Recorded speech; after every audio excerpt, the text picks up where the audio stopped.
Welcome to our NAIDOC Week special, and today I have another board member from ErinEarth, Dr. Gordan Murray.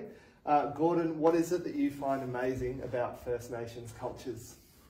Well, firstly, I guess just the enormous amount of time that people have lived in Australia. There's conclusive evidence for at least 50,000 years, fairly good evidence for 65,000, and some tantalising evidence for 120,000, although that one is still very much open to debate. But regardless of it, it's been a very long time that people have lived in Australia, and they learnt how to live in the environment of Australia. They did that by being in tune with the country. And one of the basic ideas that they live by is you listen to country and ask it what it needs of you. They also have a very strong connection to caring for country. And the beliefs are that the ancestors are there who are also caring for country as spirits, but they're also pushing you to look after country. So it's really this real commitment to country, and it's country in a very broad sense. I doubt if I can really understand the whole concept of country, but it is more than just the land. It is the whole experience. And that meant that they could live here successfully over a wide range of climatic conditions over that long period of time, for drier periods, wetter periods, hotter periods, colder periods. And when you look at it, they were living in an area from Cape York to southern Tasmania, and they had systems being able to live there, not just live there, but manage the countryside around them.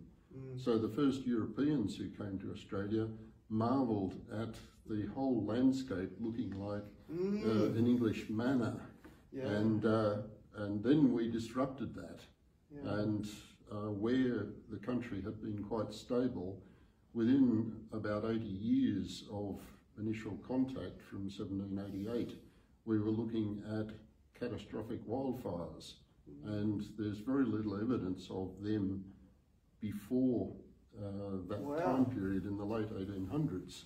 So the fire management they used kept the things in balance, so you didn't have catastrophes, which we've basically had since the late 1800s. I think a lot of those land management things that you mentioned really mirror what my feelings about why I admire, and I'm a little bit mind blown about those land management strategies all around Australia and how they differ. Yes. So thanks for sharing that. In terms of NAIDOC Week, though, what for you is the significance of NAIDOC Week? Why is it important? I think really it's giving an opportunity for this culture to be continued and to have us whitefellas also start to appreciate it.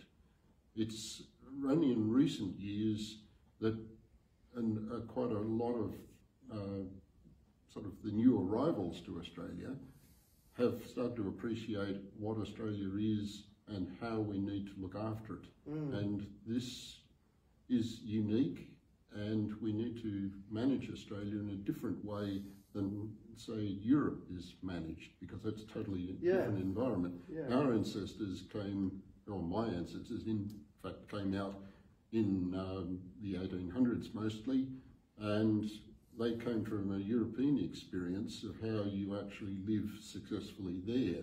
And it took a long time to work out that you can't apply that I think to, we're sort of still Australia. are we still figuring that out a bit in a way? I think we are, but the other thing that happened is we came here to a brand new place with an unlimited frontier.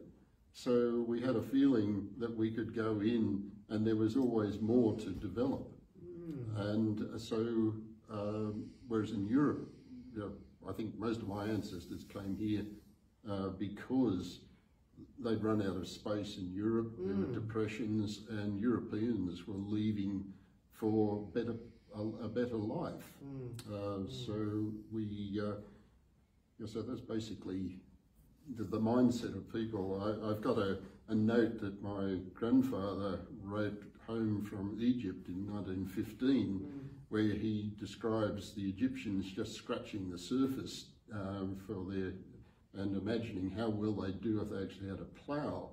But the Egyptians had been farming there for thousands of years and knew with the soil type there, you just scratched the surface, you didn't upend it. Whereas the moldboard plough in Europe was the effective way of managing farming there. Okay, so are you sort of touching on the importance of different land management strategies for different places? Yes. And it sort of sounds like you're touching on the land management strategies of First Nations were appropriate to here. Yes. So perhaps Europeans applying land management strategies from Europe here, it doesn't really add up perfectly. No, and this comes back to the idea of listening to the land and asking it what it needs. And so in modern sense, we'd be talking about the ecology of an area, but it's really listening and observing. And I think that's the other point about it is we need to take one of the problems we have with our current lifestyles, particularly pre-COVID, is we're always rushing around to see as much and do as much as possible without actually appreciating those quiet things that are around us. And so apart from learning to listen to the land, it's also learning to slow down and really listen to and observe what's around us and marvel at it. Because it's that awe we get from seeing things. Yeah, it sounds like we could do another interview, Gordan, which could be a bit more in depth, but I think we'll leave it there for today. Thank you for sharing your really clear insights and with your background in being, what is your scientific background, Gordan? Well, still am, I hope, an agricultural science, and my particular interest is in plant diseases, where we need to observe that interaction between the microorganism and the host, and also how the whole environment influences that relationship. So to me, it's really interesting to get your perspective from your scientific point of view on those First Nations land management strategies. Thank you, Gordan.